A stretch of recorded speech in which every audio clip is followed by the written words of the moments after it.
Portulaca हमारी गर्मी का बेस्ट फ्लावरिंग प्लांट।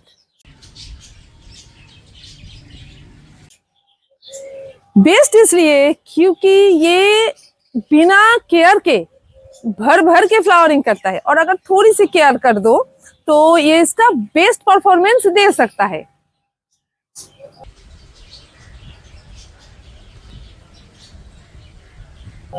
और ये प्लांट मेरी गार्डन में लगभग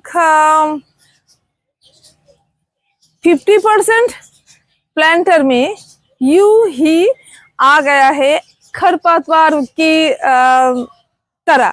यानी कि जैसे कि जो भी वीड सूख जाता है हम उठा के फेंक देते हैं, उसकी जगह पे अभी मेरी सारे प्लांटर में ये पोर्चुलाका उग गया है।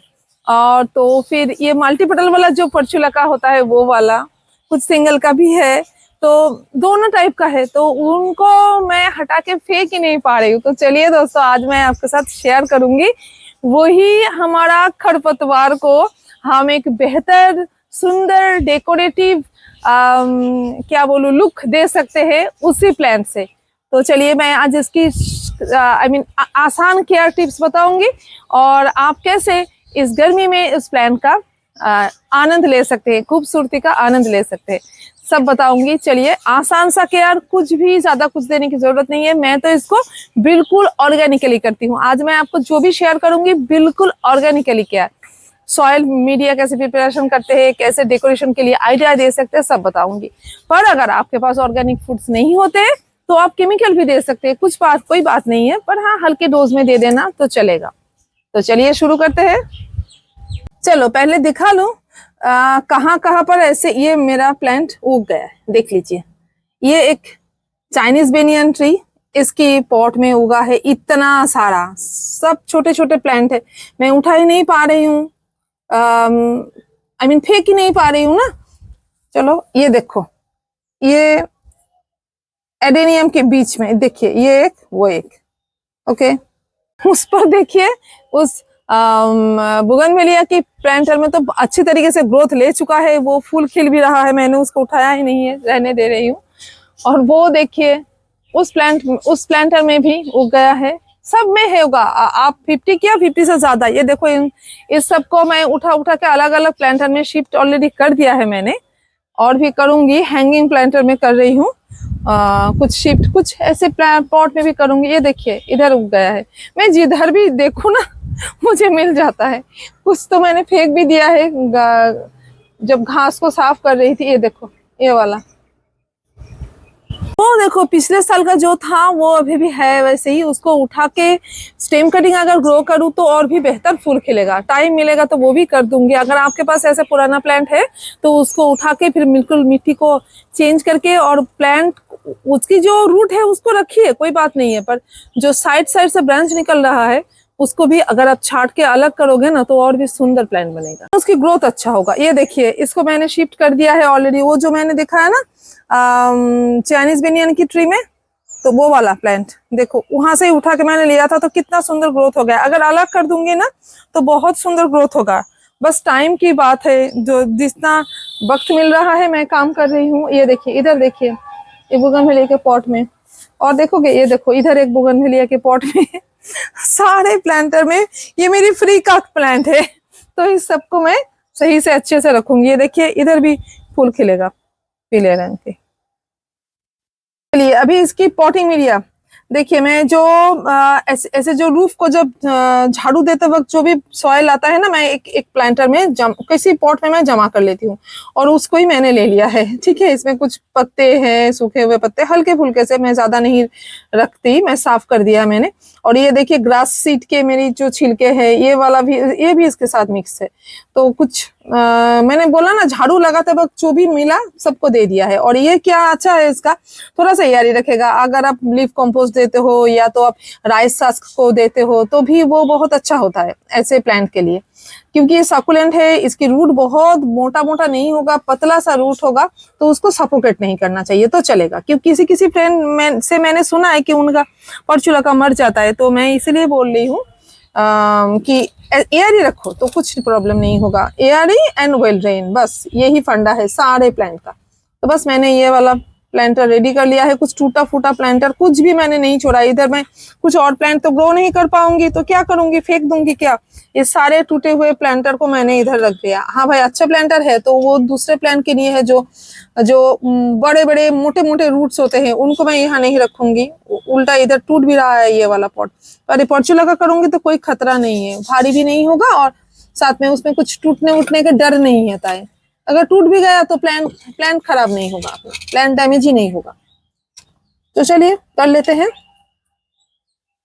चलिए पहले इससे अलग करती हूँ।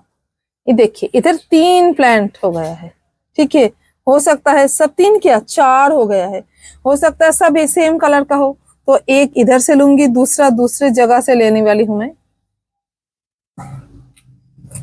ये थोड़ा सा छोटा है तो थोड़ा टूटा हुआ है, मैं लगा दे। ये देखिए बड़ा बड़ा हो गया, इसमें ऑलरेडी फूल खिल रहा है भाई, तो कितना ही दिन में रखूं बेचारों को।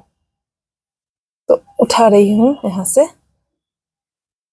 एक्चुअली इधर तो मैं नहीं रखूंगी। ये देखिए कैसे रूट देखिए इनका ऊपर ही सरफेस में रहता है, कुछ ज्यादा नुकसान भी नहीं है ऐसे प्लांट का। जो बिल्कुल सालों साल रहता है, ऐसे प्लांट के लिए कोई नुकसानदेह नहीं है, तो हम रख सकते हैं इसमें। तो कुछ तो हटा लूंगी, मैं रख भी देती हूँ कभी कभी, हटाते भी नहीं हूँ, कुछ ऐसे कोई बात नहीं है। फूल खिल जाएगा, कितना ही दिन चलेगा वो। चलो हो गया। इसी टाइप से मैं सारा जो जितना प्लांटर मुझे मिलेगा मैं ऐसे चेंज करती रहूंगी, शिफ्ट करती रहूंगी। ये देखिए ये एक छोटा सा प्लांटर था जो थोड़ा सा शैलो है, इसमें भी हो जाएगा। अगर आपके पास छोटे पॉट भी है तो भी हो जाएगा, क्योंकि इसकी रूट ज्यादा नीचे डेप्थ पॉट इसको नहीं चाहिए, ज्यादा डेप्थ नहीं चाहिए। ये ठीक है, 6 इंच का पॉट ओके है, ऊपर ही सरफेस में रहता है। आपने देखा ना, मैंने दिखाया कि ऐसे यहाँ से उठाते वक्त कि कैसे ऊपर ही सरफेस में रहता है। देखो मैं और एक प्लांट उठा लेती हूँ, जो तो शिफ्ट करना ही है। ये देखो ऐसे, तो इतना जगह मिलेगा ऐसे किसी भी प्लांटर में आप दे सकते हो। ऐसे शैलो पॉट, कोई गमला हो गए, ऐसे कोई प्लास्टिक की जो हम लोग जो बर्तन के हिसाब से जो इस्तेमाल करते हैं साबुन वाबुन धोने के लिए, बस उधर भी आप दे सकते हैं। तो देखिए मैंने अभी फाइनली कुछ और डेकोरेशन के लिए और तरीके निकाले हैं। अभी ये देखिए ये हैंगिंग प्लांटर्स में बहुत अच्छे चलेंगे, तो इसको हैंग कर दीजिए धूप में, बिल्कुल ताजी धूप में ऐसे दे दिया। देखो सामने की पूरी गार्डन की एरिया बहुत खूबसूरत दिखेगी। अगर हम चाहे तो ऐसे ऊपर ऐसे ग्रिल है आपके कहीं भी है तो आप वो दे सकते हो। देखो और एक टाइप सा मैंने किया है, ये देखिए ये जो छोटे छोटे अर्दन पॉट है, देखिए इस अर्दन पॉट में भी मैंने डाला है ऊपर की लाइन नीचे की लाइन, दोनों लाइन बराबर में, बस उस दोनों को छोड़ दिया है। इधर बुगनविलिया का स्टेम दिया है तो उसको छोड़ दिया, वो वाला ब्रांच डिस्टर्ब होगा तो उधर नहीं दिया। बाकी का देखिए सब में दे दिया है मैंने, पूरी एरिया में। जब फूल खिलेगी ना एक साथ बहुत प्यारा दिखेगा। ठीक है, ये एक डेकोरेशन के लिए आइडिया हो गया। चलो और एक डेकोरेशन का आइडिया दिखाते हैं। देखिए ये ऐसे सामने, अगर आपका ये थोड़ा सा चौड़ा है ऐसे एरिया, इधर थोड़ी सी रिस्क है। अगर नीचे रास्ता है, लोग आते जाते हैं तो थोड़ा सा रिस्की हो जाएगा, अगर गिर गए तो ये डर होगा। तो उधर आप अगर ऐसे शैलो पॉट देंगे, कोई हल्का पॉट नहीं देने से नहीं होगा, प्लास्टिक के पॉट नहीं दे सकते, ऐसे मिट्टी वाले पॉट या तो किसी सीमेंट का पॉट जो बहुत भारी होगा, ऐसे बस थोड़ी सी हवा से नहीं हिलने वाली है, नीचे गिरने वाली नहीं है, ऐसे दे सकते हैं। जैसे देखो मैंने सारे कैक्टस को रखा है ताकि वो ना गिरे, हवा लगने से भी ना गिरे। तो ऐसे अगर कुछ पॉट आपके पास है तो आप पूरी एरिया में ऐसे रख सकते हो। और अगर कुछ सिक्योर, लोग नहीं आने जाने चाहिए नीचे से। जैसे मेरी जो ये एरिया है ये बिल्कुल मेरी पर्सनल एरिया है इसके सामने, तो इधर कोई नहीं आता जाता, तो इसीलिए ऐसा ही है। तो कोई मुश्किल नहीं है गिरेगा तो, और गिरेगा भी नहीं क्योंकि ये इतना चौड़ा पॉट गिरता नहीं है। फिर भी मैं कहूंगी सिक्योरिटी के लिए कि आप ये इंश्योर कर लो कि यहाँ से कोई ना आए जाए, ठीक है। अगर जाता है तो ये नहीं कर सकते आप डेकोरेशन उस हालत में भी है कुछ। ये देखो मैं बुगनविलिया के बीच में, बड़े बड़े पॉट के बीच में जो गैप्स रहते हैं ना, उस गैप में भी मैंने छोटे छोटे करके छोटे छोटे प्लांटर में डाल के रख दिया है। देखो कुछ पॉट टूट गया था, कुछ अच्छे प्लांट नहीं दे सकते थे हम, बड़ा वाला प्लांट, तो बस मिस यूज ना करके हमने इसका इस्तेमाल कर लिया। आप देखो इनमें बहुत थोड़ा थोड़ा मिट्टी दिया है क्योंकि इसको इतना मिट्टी से ही इसका काम चलेगा। किसी में भर के दिया है, कब अगर नहीं मिला तो थोड़ा करके भी दे दिया है मैंने ऐसे। ऐसे भी किया है, ये देखिए। अगर हम चाहे तो पूरे एरिया में इस तरीके से डेकोरेशन कर सकते हैं, पर हाँ कितना करेंगे, इसीलिए मैं और कुछ नहीं किया। कभी कभी एक प्लांटर में एक प्लांट देना अच्छा होता है, पर मैं कभी कहीं कहीं पर 2 प्लांट भी दी हूँ देना पड़ा, क्योंकि बहुत ज्यादा प्लांट है मेरे पास। तो मैं क्या करती, फेंक तो नहीं सकती थी प्लांट को, बहुत बुरा लगता है, तो मैंने बस लगा दिया इसी हिसाब से। अगर आप अपने घर की खिड़की में भी, खिड़की में अगर हैंग करना चाहते हो तो उस टाइप से हैंग कर सकते हो, वो जो हैंगिंग प्लांटर दिया है बस इसी हिसाब से। चलो, ये तो डेकोरेशन के लिए आइडिया हो गया। अभी इसके लिए केयर के लिए थोड़ी सी मैं कह दूं, देखिए पानी देना पड़ेगा आपको इस गर्मी में, देख देख के पानी देना है, क्योंकि ये सकुलेंट वैरायटी का है, कुछ भी कहो, पानी बहुत गीला है उसकी हालत में, कभी भी पानी नहीं देंगे, सूख जाएगा सॉइल, अगेन पानी देंगे। कम पानी से ये मरेगा नहीं। अगर आप इधर काट के उठा के अगर बाहर रख भी दो ना तो भी नहीं मरेगा। हाँ भाई, धूप में रखोगे तो भी नहीं मरेगा, इतना ये हार्डी प्लांट होता है। पर अगर आप ज्यादा पानी दोगे तो उस हालत में वो गल जाएगा। तो बिल्कुल भी ज्यादा पानी नहीं देना है आपको, 1 दिन 2 दिन छोड़ के ही पानी देना पड़ेगा। आपने जैसे मिट्टी लिया है, बड़ा पॉट नहीं दीजिएगा, छोटे पॉट में दीजिए, तो आपको कोई मुश्किल नहीं होगी पानी की वजह से। बाहर रख रहे हो, आउटडोर है, बारिश आएगी, बारिश में कुछ इशू कभी भी नहीं होता है अगर सॉइल प्रॉपर है और कोई ड्रेनेज की कोई प्रॉब्लम नहीं है तो कुछ नहीं होगा। ड्रेनेज होल से पानी निकलता है तो कोई इशू नहीं होगा उसके साथ, ठीक है। अभी भी देखो कुछ प्लांटर्स में अभी भी है वो देखिए, ठीक है, रहने दो उसको, छोड़ो। तो वो हो गया। अभी पानी की बात कर दिया है। फर्टिलाइजर के लिए कहूंगी, मैं कुछ देती ही नहीं हूँ इसमें फर्टिलाइजर, ठीक है, वो ही खिलता रहता है, देती नहीं हूँ। बाय आई मीन अलग से कुछ नहीं देती। जब किसी में कभी कुछ दे दिया, कोई लिक्विड खाद, तो इसमें कुछ लिक्विड खाद दे दिया। ऑर्गेनिक, ओनली ऑर्गेनिकली करती हूँ मैं, कुछ केमिकल देती नहीं। अगर आप केमिकल देना चाहते हो तो balance feeding, only balance feeding से काम चलेगा, कुछ देने की जरूरत नहीं है एक्स्ट्रा, ठीक है। ओके है, बहुत कम डिमांड है इसका कोई डिमांड है ही नहीं, कम क्या नहीं, डिमांड बिल्कुल भी नहीं है कह सकते हैं। और अगर पेस्ट की बात कहूँ, हाँ थोड़ी सी मिलीबग की प्रॉब्लम आती है, तो आप अगर मिलीबग की प्रॉब्लम आती है आपके गार्डन में तो आप इसको बराबर की मात्रा में, बराबर रूटीन बना लो। 2 हफ्ते में 1 बार करके नीम ऑयल के छिड़काव, और अगर हो गया है तो केमिकल पेस्टिसाइड डाल दो, बस मुक्ति मिल जाएगी आपको, कुछ नहीं होगा फिर। और क्या बोलूं मैं आपको इसके लिए, और हाँ प्रोपगेशन अब तो देख ही रहे हो मेरी सारे प्लांटर में कैसे उग रहा है।